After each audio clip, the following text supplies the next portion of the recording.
All right, let's talk about a book that, for a lot of people, completely flips the script on everything they thought they knew about money. We're diving deep into Robert Kiyosaki's Rich Dad, Poor Dad. My goal here is pretty simple, to break down the core ideas that have made this book a phenomenon and to unpack the mindset shift that's at the heart of it all. So, let's get right to it.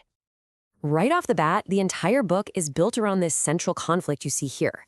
It's a clash of two completely different realities. On one side, you have poor dad.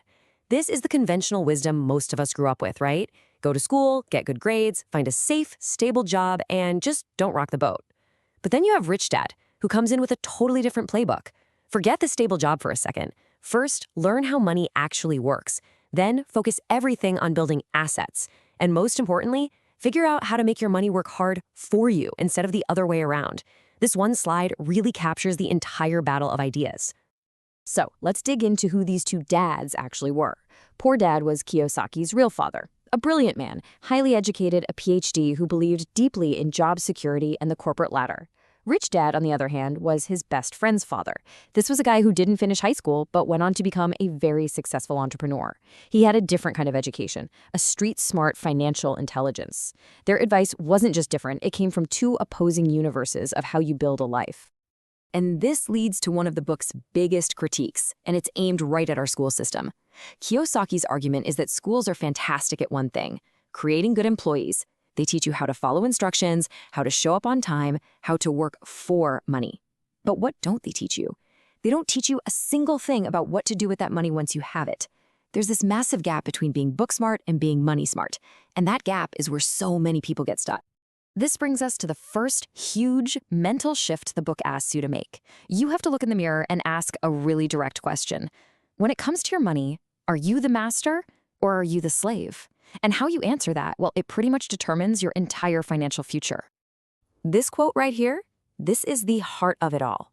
Working for money means you're trading your time for dollars. It's a direct trade. If you stop working, the money stops coming in. Simple as that. But when you get your money to work for you, you've broken that link. You've built or bought something, a system, an asset that generates income whether you're at a desk, on a beach, or asleep. That's the leap. That's the difference between active income and true financial freedom. So, what's the big secret? What's the one simple idea that Kiyosaki says is the foundation for everything? It's not some complex investment strategy. It all comes down to truly, deeply understanding the difference between two very simple words. If you get this, you get the whole philosophy.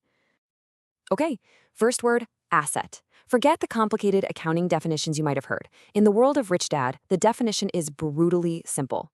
An asset is anything that puts money in your pocket. Period. End of story. If it's generating cash flow that comes to you, it's an asset. And you can probably guess the second word, liability. And again, the definition is just as simple. A liability is anything that takes money out of your pocket. It's a constant drain. Now, this seems almost too basic, right? But Kiyosaki argues that confusing these two simple ideas is the single biggest financial mistake the middle class makes. Let's make this crystal clear. Over in the asset column, you've got things like rental income, stock dividends. Cash is flowing to you. On the liability side, you have car payments, credit card debt. Cash is flowing away from you. But now look at that one in the liability column that makes everyone's head spin, the mortgage on your own home. We're all taught our house is our biggest asset, right? Rich Dad says, no way. Every single month, it takes money out of your pocket for the mortgage, the taxes, the insurance, the repairs. It doesn't put a dime in your pocket. The wealthy, he says, focus on buying income-producing assets first. Okay, so knowing the definitions is step one. But the real work, the hard part, is actually rewiring your brain to think this way automatically. It's not just about doing the math. It's about adopting a whole new mindset, a new way of looking at every dollar you earn and spend. And here's a perfect example of a mindset shift that has huge financial consequences. Look at how this system is set up. For an employee, the flow is you earn money, the government immediately takes its cut through taxes, and then you get to spend whatever is left over. But for the wealthy, who often own a corporation, the flow is completely reversed. The corporation earns money. It spends money on all its business expenses, salaries, supplies, travel, and then it pays taxes on whatever little is left. It's a total flip of the sequence, and it's how they legally and efficiently keep more of their money working for them. This is another piece of rich dad wisdom that feels completely backwards at first. Poor dad's advice was to climb the corporate ladder to get a bigger paycheck. Rich dad's advice was to forget the paycheck, at least for a while. Instead, take jobs to learn critical skills, skills that you can't get in a classroom, like sales, marketing, communication, and negotiation. The paycheck is a short-term reward. The skills you acquire, those are the real assets that will let you build wealth for a lifetime. So, when you combine a life of working for money with a habit of buying liabilities that you think are assets, you walk right into a trap. And Kiyosaki gave it a name that we all instantly recognize: the rat race. Let's look at how this cycle works and, more importantly, how you can break out of it.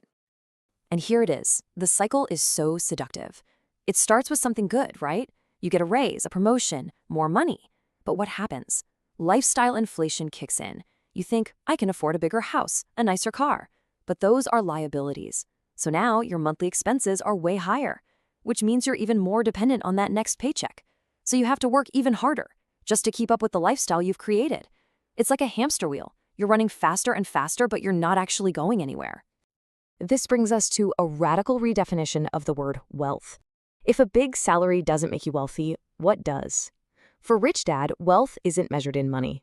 It's measured in time. The real definition of wealth is this: if you stopped working today, how long could you survive? That's your wealth. The moment your monthly income from your assets is greater than your monthly expenses, you're free. You've escaped the rat race. By this definition, you are truly wealthy. So, if it's that simple, why doesn't everybody just do it? Well, Kiyosaki says the biggest hurdles aren't financial, they're psychological. He points to these 5 things. First, the paralyzing fear of losing money. Second, cynicism, that little voice that says, this will never work for me. Third, laziness, which we often disguise by saying we're too busy. Fourth, just plain old bad habits, like paying all our bills and buying luxuries before paying ourselves by investing. And finally, arrogance, the danger of thinking you know it all and closing yourself off to new ideas.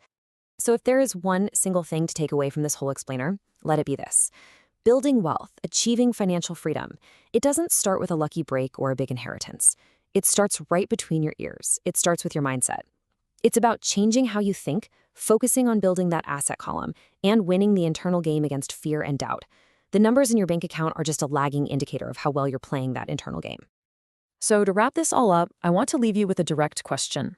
Not for later, but for right now. Based on everything we just talked about, forget the obstacles for just 1 minute. What is just one, asset that you can start researching, planning, or even building starting today? Think about it, because that's where the journey begins.